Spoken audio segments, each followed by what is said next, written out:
свои 17 Мира Андреева – настоящая звезда. Она завоевала серебро Олимпиады, дошла до полуфинала на турнире «Большого шлема» и заставила говорить о себе весь теннисный мир. Мы прилетели в родной город теннисистки Красноярск и провели с семьей Миры целый день. Я волновалась страшно. Она-то на самом деле мой соперник, как лисичка там. Что здесь смешного? Хоррор сейчас какой-то пошел. Это все-таки знак. Это все-таки был знак, и заставила не стирать. Не могла я выгнать из номера. Вы не запоминаете вообще, кто она такая. Почему так? Я здесь не просто так.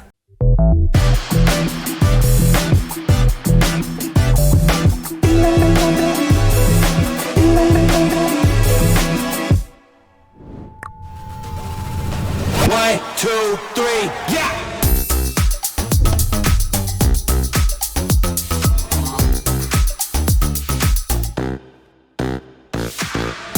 Mira Andreeva is into the semi-finals of Roland Garros.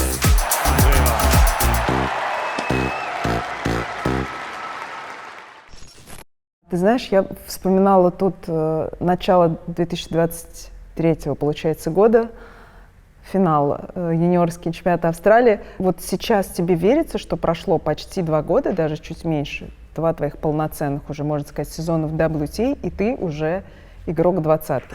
Как я переживала после того, как я проиграла. Я сейчас не переживаю настолько сильно, как я переживала тогда после моих проигранных матчей.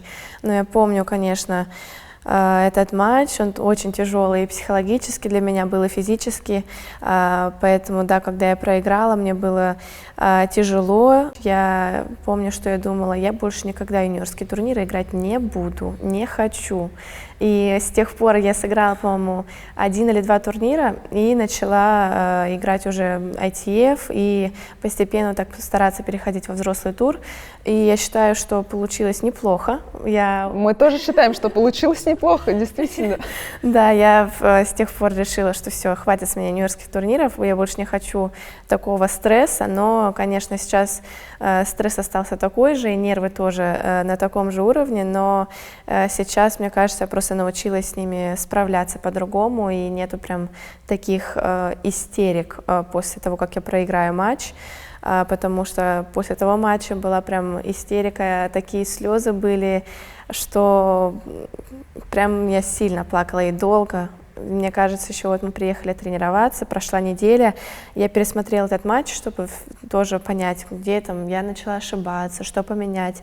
И я смотрела этот матч, и на 3-м сете у меня тоже полились слезы, потому что было прям очень обидно, но как бы сейчас я вспоминаю, и мне кажется, такой опыт, без которого, скорее всего, я бы так быстро, может быть, и не набрала хороший уровень, и не смогла бы так выстрельнуть во взрослом туре. Поэтому за этот опыт я тоже благодарна. Ты понимаешь, что, скорее всего, каждая неделя может быть той неделей, когда ты проиграешь, и тебе нужно с этим смириться и это принять. Конечно, каждый игрок и каждый спортсмен будет играть для того, чтобы пытаться выиграть, и каждый турнир, и каждую неделю, но такого, к сожалению, невозможно. То есть сначала этого года вот я проиграла, когда я помню, в Брисбене, потом в Австралии, в Мельбурне, потом Индиан Уэллс, и все эти турниры, каждый мой проигрыш был таким, что после каждого я и плакала, и не прям истерики были, но, конечно, обидно, и как бы слезы почти после каждого проигранного матча у меня были,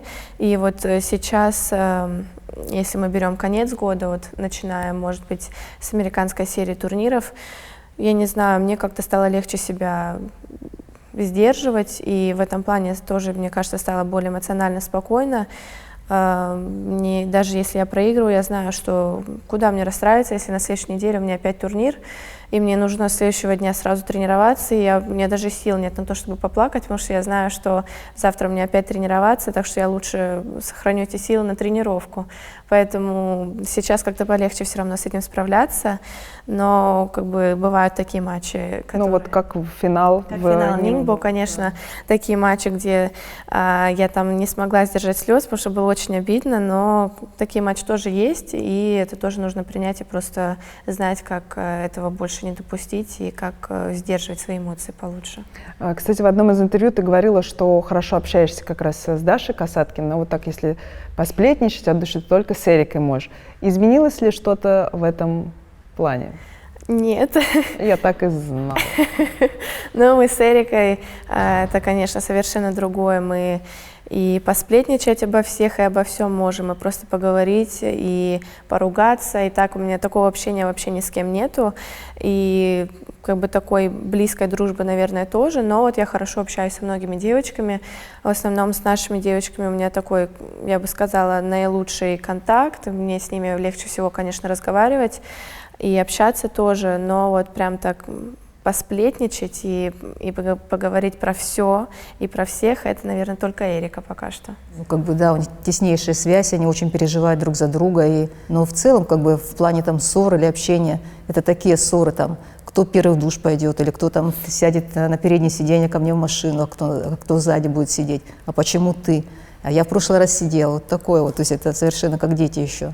По таким мелочам, конечно, они могут и ссориться, и мирятся. Поэтому так-то, конечно, если в таком глобальном человеческом смысле, то они очень близки. В этом плане, конечно, и проще, и сложнее, что когда выходит сетка, ты смотришь только бы в разных половинах, остальное уже как-то это... В этом плане как бы сложнее. Когда они вместе на одних турнирах, сейчас одни и те же турниры играют. И сложно было, когда они играли разные турниры тоже, что нужно было как бы кому-то сюда поехать, кому-то сюда, всем нужно, чтобы кто-то из родителей был еще рядом, помимо тренера. И поэтому, как бы, да, вроде как бы, казалось бы, должно быть легче, но на самом деле не легче. Но нет, они бывают, там делят, например, папа не может поехать, и я должна с кем-то поехать. Вот они считают, с кем я ездила последний раз и сколько. Можно ли сказать, что матч с Эрикой стал самым сложным испытанием в этом сезоне? Да. Когда я увидела сетку, и я когда увидела, что она тоже попала по Lucky Loser, я думала, почему так? Там было 8 мест, куда она могла попасть. Но вы могли встретиться во втором круге, то есть, потенциально. Потенциально, как бы, да. Я знала, что у меня есть шансы выиграть, и у нее есть шансы выиграть. И я предполагала, что, скорее всего, это необратимый процесс, и нужно будет с этим смириться и это принять. Но, конечно, сначала, когда увидела сетку, у меня были все стадии и отказа, и какой-то агрессии, и потом, конечно, уже была стадия принятия, но сначала это просто я думала, может, я не знаю, неправильно увидела, может, они какую-то ошибку допустили, но такого же быть не может. Такое же должно было случиться совсем попозже, может быть, через год, в финале уже турнира Большого шлема. Да, зачем размениваться-то? Какой-то второй круг, действительно. Да, и когда я видела сетку, я поняла, что, скорее всего, это случится. Это был тяжелый день для всех, для нас. Все равно это должно было случиться, но хорошо, что это уже случилось, и мы как бы уже примерно понимаем, как это будет. Это было ужасно. Мне кажется, это был такой матч, там без разницы, как ты сыграешь, ты все равно в проигрышной ситуации. И это с самого начала это было так странно, потому что когда вышла сетка, я там проиграла в квалификации, зашла как lucky loser. И я говорю, я еще никому не рассказываю, мне написали из WTA Players Relations, что я зашла. И я говорю Мире, только родителям пока не говори, я зашла в основу, а сетка еще не вышла. И Мира пишет, хорошо, главное, чтобы не на Истримскую попала. Выходит сетка, через 2 минуты я смотрю сетку, и я выхожу на Истримскую. Я говорю, Мира, ты сглазила, конечно. Такая, да ты посмотри, что дальше, вот во втором месте играть будем. Да, вы же во втором круге как раз. И когда пришел этот день, мы с Мирой почти всегда живем в одном номере, когда играем на одном турнире. И это было так странно, потому что у нас был примерно один и тот же график дня. Мы проснулись, там, ты сидишь со своим соперником, ешь завтрак в номере, там, напротив друг друга, там, примерно в одно и то же время разминаешься и так далее. И потом выходишь на корт, и это ощущение, когда ты понимаешь, что это реально происходит. Мы когда начали разминаться, у меня было такое ощущение, как будто я на все смотрю со стороны, как будто я вообще не здесь. Мы жили в одном номере, и мы играли последним матчем, по-моему, на одном из стадионов. И я помню, мы просыпаемся, нам принесли завтрак в номер, мы такие сидим, кушаем, как ни в чем не бывало, разговариваем, смотрим сериал. И потом ко мне пришло сознание, что она-то на самом деле мой соперник, а я такая сижу с ней, любезничаю, еще завтракаю.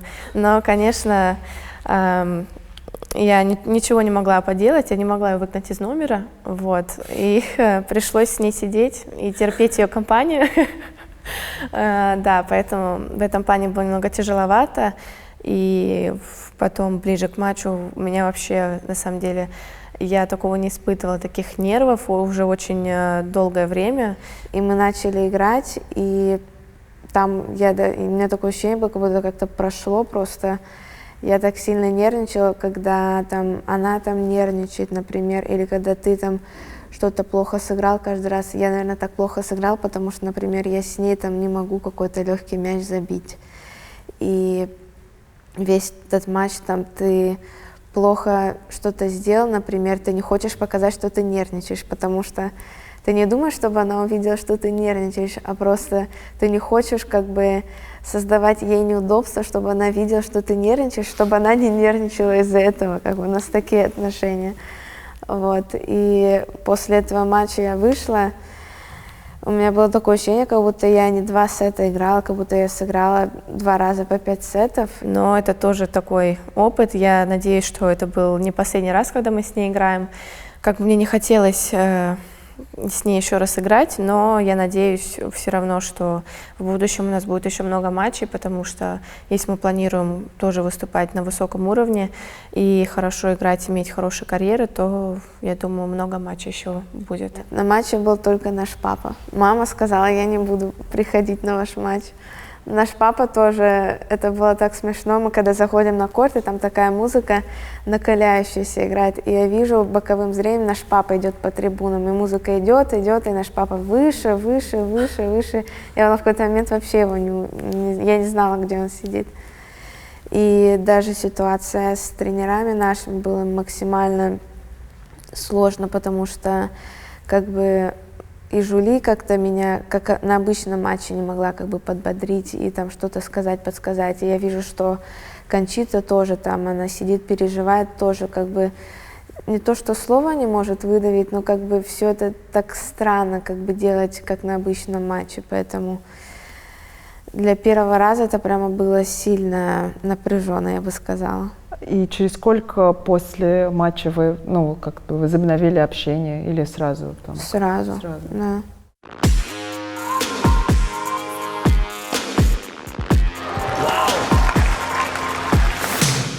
Erika Andreeva and a first tour quarterfinal with it. Beautifully disguised. Setting match of the За что бы ты сама себя могла похвалить в первую очередь по игре?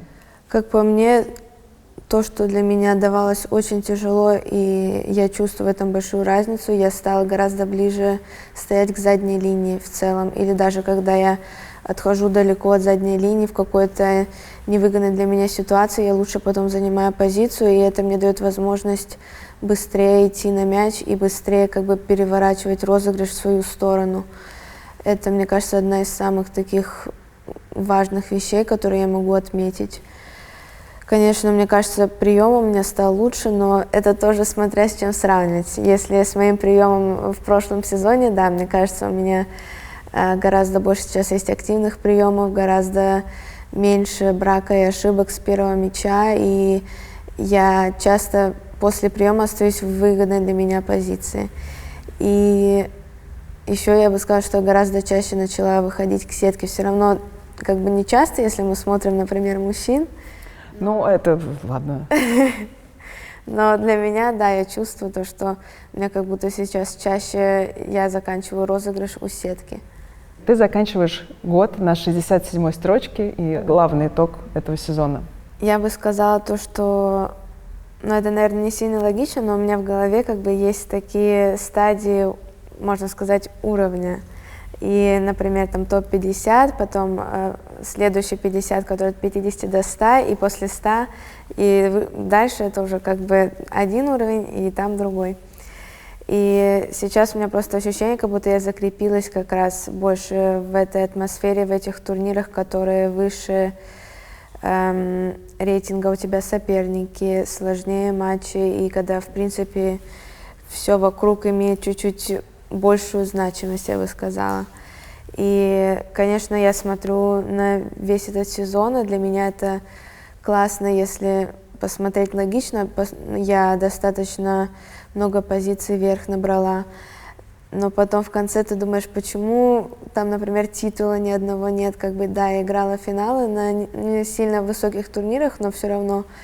И вот это иногда меня сильно не то что гложет, а вот мешает мне кажется, спокойнее играть, спокойнее жить, наверное.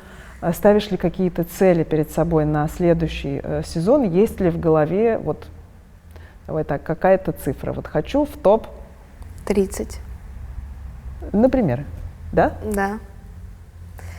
Для меня, если честно, вот топ-30, топ-25, я как бы хочу, если смотреть уже глубоко в мои мечты, конечно, хочется быть там топ-5, но если смотреть рационально, мне кажется, топ-30, топ-25 я могу себя заставить это сделать. Много игроков очень резко прыгают по рейтингу, например, как Радукану, можно даже сказать, как Мира.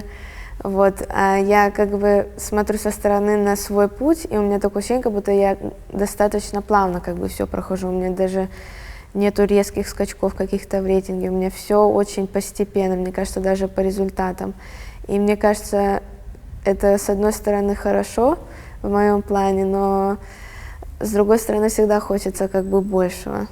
Я смотрю на родителей, у которых там один спортсмен, и я думаю, как же это круто вообще, как это просто. Как же ты, это да, ты легко. можешь планировать что-то, ты там, ну я не знаю, там каждый момент это вот ты с одним человеком занимаешься и идешь дальше. А когда два, а потом, ну как бы и для одного, и для другого надо, у каждого свои сложности, это как-то надо разорваться и туда, поэтому в этом плане, конечно, сложнее. Мы сейчас приехали домой, и я все время думала, что как бы мне взять все диски и кассеты старые, оцифровать, чтобы там ни качество не потерялось, и сохранить.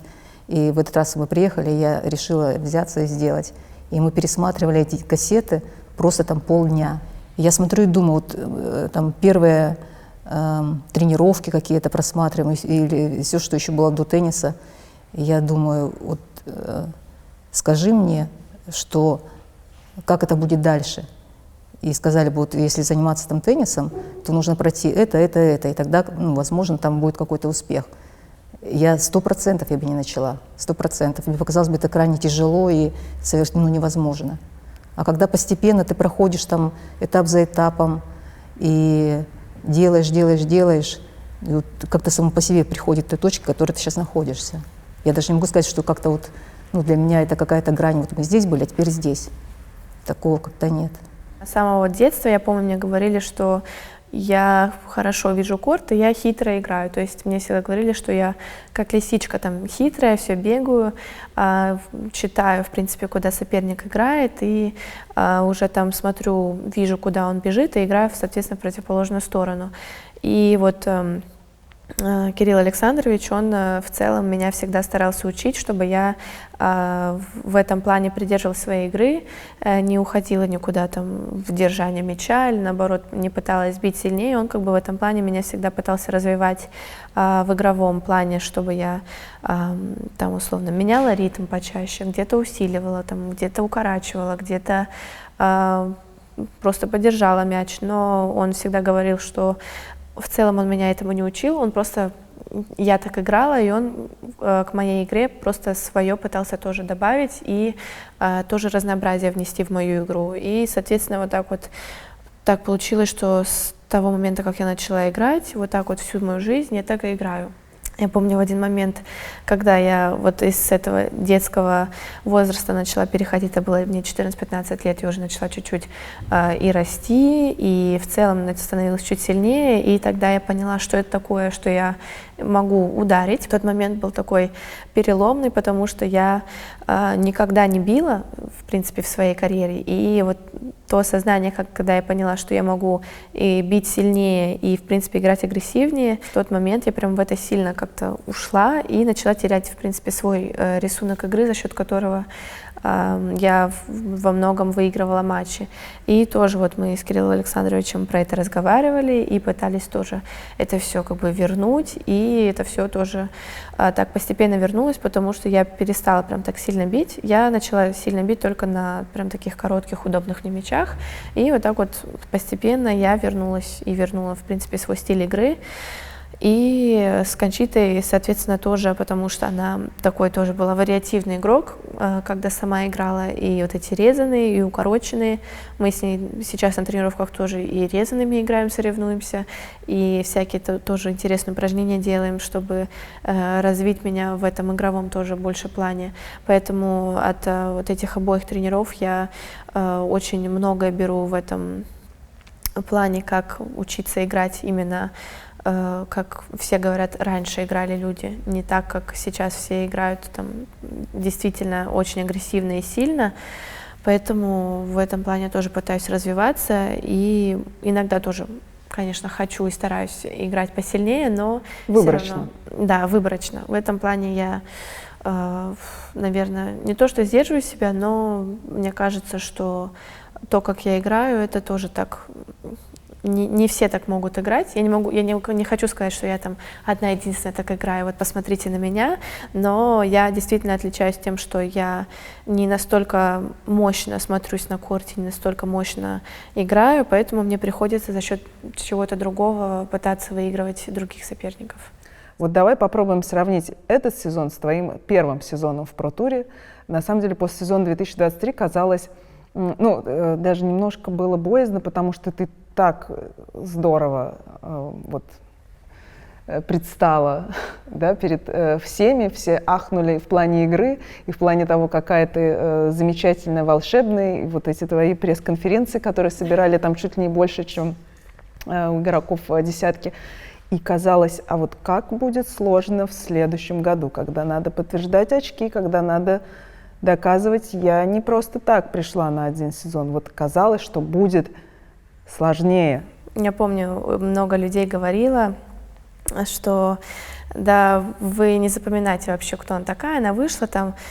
Были такие? Конечно, я не знаю, они говорили, что в следующем сезоне, в следующем году, конечно, такого не будет, она не подтвердит свои очки, и она, конечно, все потеряет, и все, она пойдет. То есть таких тоже было достаточно? Очень много было таких людей, и с этим тоже мне было достаточно тяжело справляться, потому что я пыталась им тоже доказать, что вообще-то я здесь не просто так, я тоже пыталась им доказать, что это все не случайно, и все эти нервы, начиная, вот Мадрид был мой первый турнир, где я начинала защищать очки, я пыталась им всем доказать, что вообще-то я здесь заслуженно, и я здесь играю, потому что я действительно хорошо играю. И вот грунтовый сезон у меня получился просто, я считаю, очень крутым, но вот начиная с травы все пошло плохо, все пошло по наклонной. И там у меня был такой блок тренировок перед Уимблдоном, вот эта неделя. И там я, наверное, сказала бы, что это такой один из самых тяжелых, наверное, моментов был. И вот это вот метание туда-сюда, и я тоже думаю, блин, а что если у меня не получится, мне нужно защищать очки, тут 4-й круг, очков много, а что если у меня не получится, и как же я буду? И потом вот все нервы, и они сказались и на тренировках. Честно, вот эта неделя тренировок была самая худшая из всех недель, из всех, в принципе, тренировок, которые у меня были, потому что было столько нервов, и я тоже чувствовала, что я играю прям плохо. И мы разговаривали с Кончитой, я помню, мы снимали дом, и она ко мне приехала на такси домой. Эрика поехала тоже с родителями на корт, она, по-моему, в этот день играла матч. И Кончита приехала ко мне домой, и мы пошли погулять, поговорить, в принципе, и про матч, и про все. И потом мы сели в кафе, заказали кофе и начали разговаривать. И вот тогда тоже мне это очень сильно помогло, потому что она тоже делилась своим опытом, как с таким справляться и что делать. И она сказала, вообще, о чем ты вообще говоришь?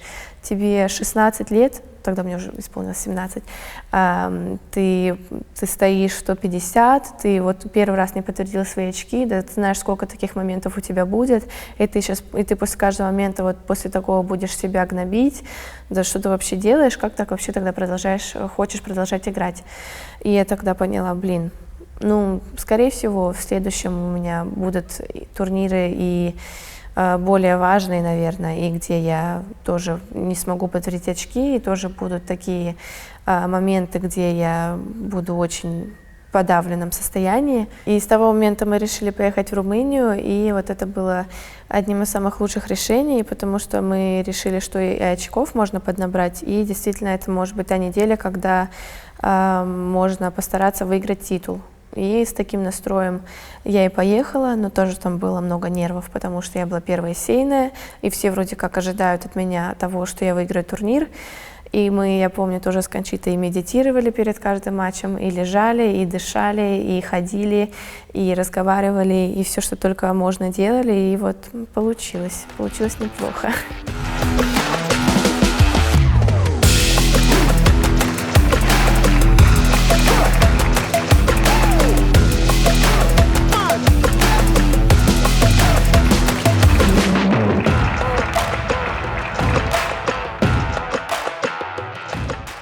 Было такое ощущение, я была безумно рада, потому что у нас был такой матч тоже с Элиной непростой, и мы ждали матча, наверное, часов 5, потому что пошел ливень, и я уже думала, что, может, матч отменят, я надеялась, что матч отменят или куда-нибудь перенесут, потому что я тоже очень волновалась и пыталась отсрочить этот момент, и потом нам сказали, что вот в 8 вечера все, выходите играть, может, даже было 10 вечера, и вот в этой темноте на самом деле было непросто играть, и я помню эти нервы, и я видела, что Элина тоже волнуется, и я волнуюсь, и я начала вроде неплохо, и потом, как Элина играет, она любит делать, она вот так вот все медленно начала возвращаться, розыгрыши становились все длиннее и длиннее, мячи некоторые и с моей стороны, и с ее стороны поднимались все выше и выше. И вот так вот, такой вот долгий этот затяжной матч получилось так, что я выиграла. И после этого я тоже была, конечно, рада, что это был мой первый титул, но вот на следующее утро, в 6 утра у нас уже был самолет, чтобы ехать в Париж на Олимпиаду. И я, на самом деле, не успела порадоваться, потому что в этот же день нужно было уже тренироваться и готовиться к Олимпиаде. И там пошел дождь, и я не смогла в итоге потренироваться, и на следующий день у меня уже был матч. Поэтому вот этот матч, который я тоже играла там, я играла без тренировок день, поэтому это тоже было непросто, но, не знаю, если бы у меня был выбор либо не играть в финал, но потренироваться перед Олимпиадой, или сыграть финал, но условно не тренироваться и так сыграть на Олимпиаде, я бы выбрала выиграть турнир и, может быть, так сыграть на Олимпиаде, потому что все равно, я считаю, Олимпиада у меня еще будет, да и турниры, в принципе, будут, но все равно выиграть титул — это важное событие было для меня, поэтому такой тоже непростой путь был. Ну давай, коль уж мы про Олимпиаду заговорили, про парный турнир поговорим. Поздравим тебя еще раз с медалью. Я хорошо помню, как мы болели за вас в финале в студии. Мы по ходу эфира следили за счетом. Поэтому закончился эфир, мы уже так следили за чемпионским тайбрейком. Ну, обидно, конечно, нам было. Я не могу представить, как вам было обидно. Но расскажи немного о том, как вот это же какое-то волшебство, мне кажется, там случилось. В принципе, вот ваша с Дианой история. Да, когда мне сказали список, кто будет играть на Олимпиаде, и мне сказали, что, может быть, я буду играть, мне, по-моему, предложили Катю Александрову или тогда еще или Лену Весниной, даже уже не помню. И я в любом случае была бы рада играть с любым из них, но потом, я узнала, что Диана тоже попадает, она едет, и я думаю, вот с Дианой, наверное, у нас бы был вообще супер коннект, и я считаю, что я прям тогда и сказала, что, наверное, с Дианой, потому что мы обе такие амбициозные и такие активные на корте, мне кажется, мы бы с ней вообще очень-очень хорошо сыграли. И я это сказала и Игорю Андрееву, и Игорю Куницыну. У нас тоже был такой переговор с ними, и тоже своим агентам сказала, давайте там, может, скажите. И потом оказалось, что Диана тоже хочет со мной играть, и вот так мы по обоюдному согласию решили, что мы играем вместе. Соответственно, с ней я тренировалась только 2 раза. Я, в принципе, тоже не особо знала, какой она человек, когда она на матче, когда она на корте. И первый матч в целом был такой тяжелый, потому что мы тоже так, как сказать, вливались в этот процесс. Было тоже тяжело и психологически, потому что я и видела, что за нас немало человек болеет, и всю эту поддержку я тоже, сообщения и звонки, все это мне приходило, и удачи желали все, кто только можно. И поэтому первый матч, который мы выиграли, был таким тяжелым и, я считаю, самым важным, потому что после этого мы на таком кураже, мы поняли, что мы действительно можем хорошо вместе сыграть. И на таком кураже, на таком веселе, каждый матч мы с ней играли. Я помню, мы тоже репортерам рассказывали, они слышали, как мы общаемся на корте, такие, какие решения принимал судья условно. Я помню, Диана сказала, сомнительно, но окей. И потом на таком веселе мы на таком кураже продолжали играть, и вот этот финал тоже тяжелый матч, потому что я помню, я начала, я говорю Диане, блин, ты волнуешься? Она говорит, да не знаю, мне как-то норм. Я такая думаю, ты уверена? Потому что я помню, я волновалась страшно. И потом, когда я увидела, что итальянки, они волнуются еще больше. Вы первый сет же выиграли, почему? Мы первый сет выиграли очень легко. У нас был план все играть на Паулине, потому что ее, мне кажется, зажала еще больше, чем меня, и она ошибалась каждый второй, третий удар, поэтому мы с Дианой придерживались тактики просто играть туда-назад. Главное, не давать ранее перехватывать и играть у сетки. Вот. И потом они и вызывали медицинский перерыв, и тоже уходили после сета. И я помню, я сказала, сейчас так, я говорю Диане, главное, все, с таким же настроем, также внимательно играть, потому что это пара, все может пойти. Там очень быстро все меняется, мне там кажется, в паре просто вот меняется. что да, сейчас было ты моргнешь, и уже все, 6-1, 1-6. И, соответственно, то и случилось, и потому что они тоже, видимо, уже поняли, что, ну что им терять, они первый сет вроде легко проиграли, поэтому они стали более активно играть. И тогда, я помню, наверное, нас тоже поджало, потому что мы поняли, что так легко мы уже ничего не выиграем, нужно и бороться и за розыгрыши длинные, и в целом счет такой. И было много моментов, где мы вели в геймах, но в итоге их проигрывали, что тоже случается очень часто в паре. И этот чемпионский тайбрейк тоже я считаю, что там чисто такая, как лотерея, как все говорят, потому что там и удача важна, которая в этот момент к тебе придет, и то боишься ты или нет, условно, пойти на риск и сыграть более агрессивно. Но на тайбрейке, я помню, мне кажется, мы с Дианой настолько боялись ошибиться и просто так отдать очко, что мы просто стояли и пытались не ошибаться, и, соответственно, ничего сами не создавали. И после этого проигранного матча мы идем переодеваться на награждение, к нам еще пришли брать допинг-тесты, как обычно, и мы переодеваемся, и Диана начинает плакать, и я такая думаю, только не это, потому что я сейчас тоже начну плакать. Я давай ее успокаивать, говорю, ну что ты там, фотки, знаешь, какие получатся некрасивые, если плакать будем, давай там.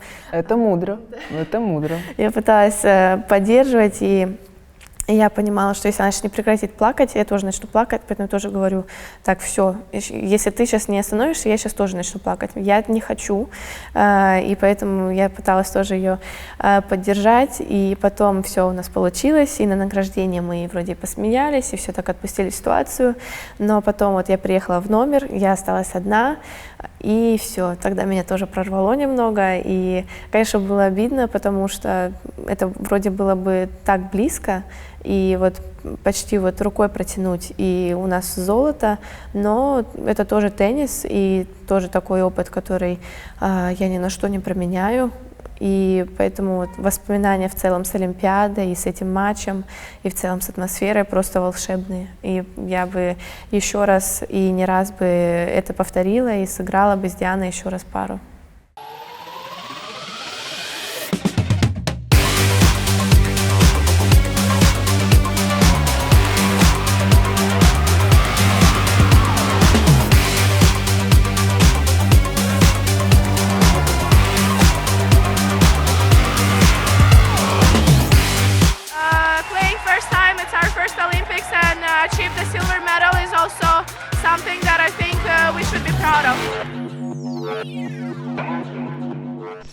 Давай немножко отмотаем еще назад, потому что незадолго до этого на этих же кортах ты вышла в свой первый полуфинал на турнирах «Большого шлема». Это было, ну, собственно, на Ролан-Гаррос. На самом деле произошла такая история, которую я сейчас расскажу перед первым матчем. Я играла поздно, по-моему, 4-м или 5-м запуском на 10-м корте, и перед нами играли 2 запуска мужчин, которые, мне кажется, играли в 4 или в 5 сетов оба матча, поэтому мы играли поздно. И я помню, я лежу в комнате отдыха, на этих кроватях, там все, нет света, все отдыхают, все спят, я тоже там лежу, слушаю музыку, пытаюсь там отдохнуть, расслабиться, и такая понимаю, что что-то, не знаю, что-то странное. И я чувствую, что что-то льется у меня из носа, такая, ну, вытираю, потом смотрю, у меня там света нет, и как бы есть светильники, которые стоят на таких тумбочках. И я смотрю, у меня черная рука, я такая... Что это? Так, это хоррор сейчас какой-то пошел. Я включаю фонарик и понимаю, что у меня пошла кровь из носа. По какой причине, я не знаю. Но ее было столько. Это просто, я не знаю, я даже не знала, что во мне есть столько крови в моем теле, потому что вышел прям целый ручей.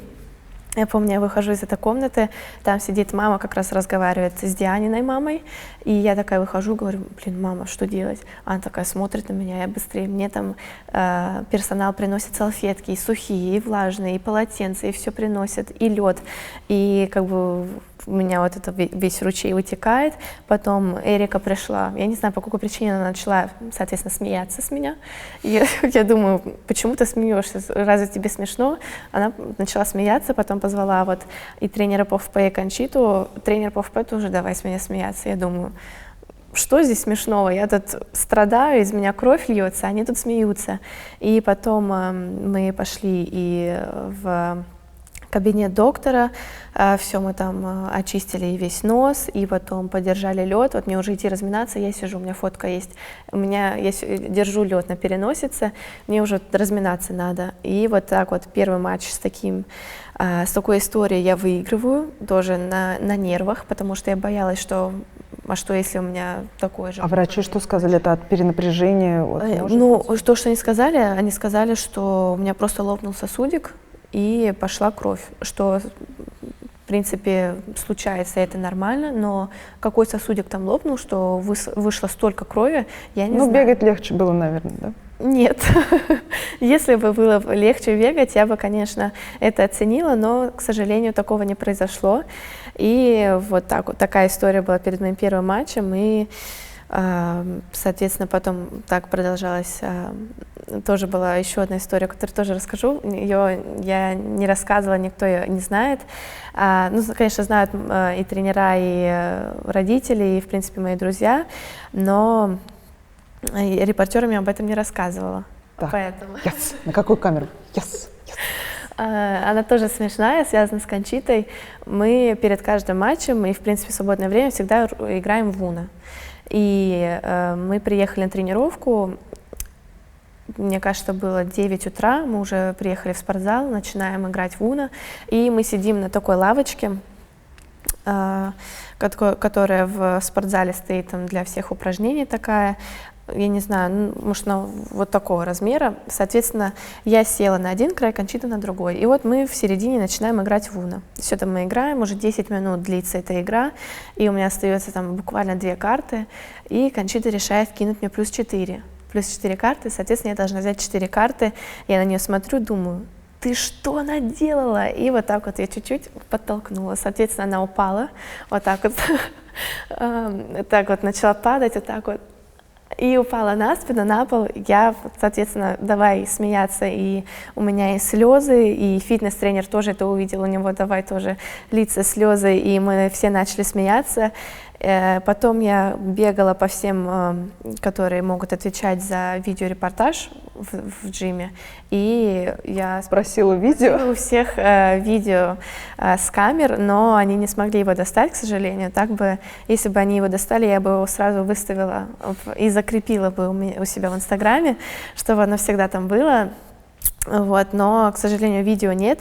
Но тоже такая история произошла, и такой в целом Ролан-Гаррос получился таким очень турниром с множеством воспоминаний, особенно таким смешным, и тоже было очень много моментов и запоминающихся, и, в принципе, таких очень крутых. И тоже вот этот матч в четвертьфинале, который я выиграла тоже в этой борьбе в 3 сета, но я помню, что потом, после этого матча, все говорили, что я незаслуженно выиграла, потому что у Арины были какие-то проблемы со здоровьем, что-то она тоже себя неладно чувствовала. Я, конечно, это тоже видела, и поэтому после этого я была, в принципе, очень рада тем, что я выиграла этот матч, но после этого тоже я думаю, блин, ну, правда, она же не на все 100% играла. Я начала тоже как обесценивать и свою победу, и свой труд в целом, поэтому после этого тоже было немного тяжело и собраться на следующий матч. В принципе,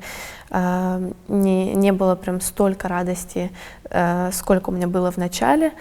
Поэтому это тоже так немного повлияло и на мой результат в целом в следующем матче тоже, и, в принципе, на все эмоции после Ролан-Гарроса. Поэтому было очень много моментов всяких разных. Вот я рассказала почти самые запоминающиеся из всех моментов.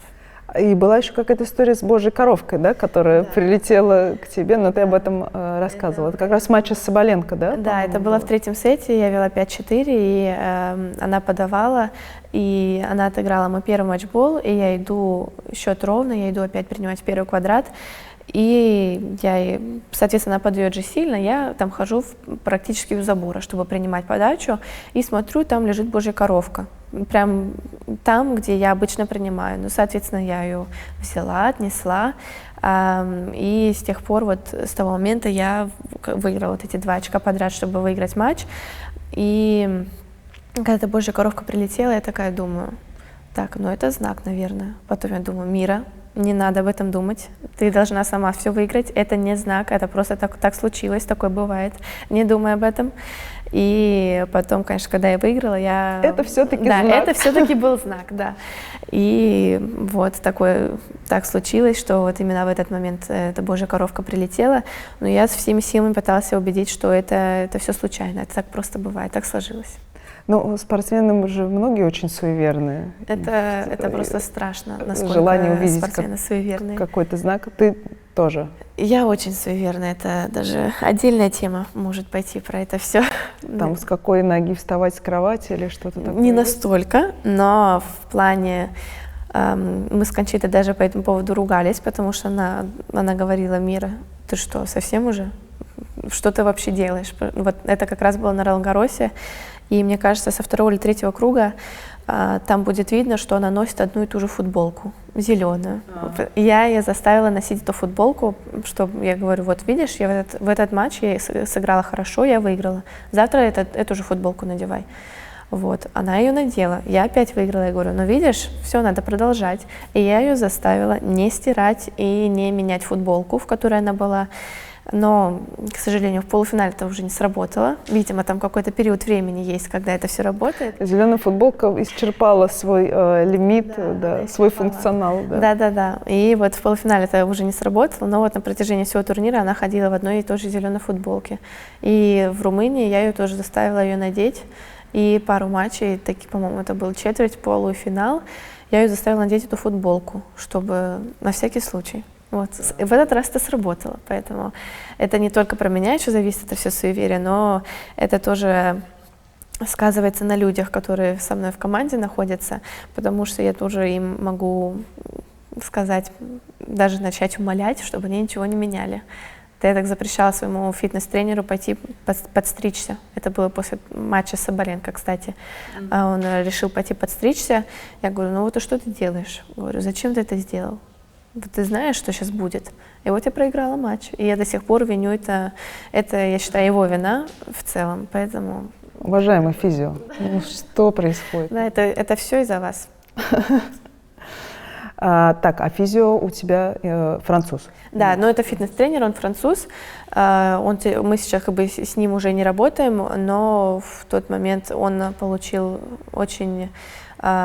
Но не работаете не из-за того, что он подстригся? Нет, мы были к этому близки, конечно, но как бы сейчас просто так сложились обстоятельства, что он поменял свое место работы, и как бы сейчас мы с ним уже больше не работаем совместно. Есть ли какая-то конкретная цель, которую вы ставите перед собой на следующий сезон с Кончитой?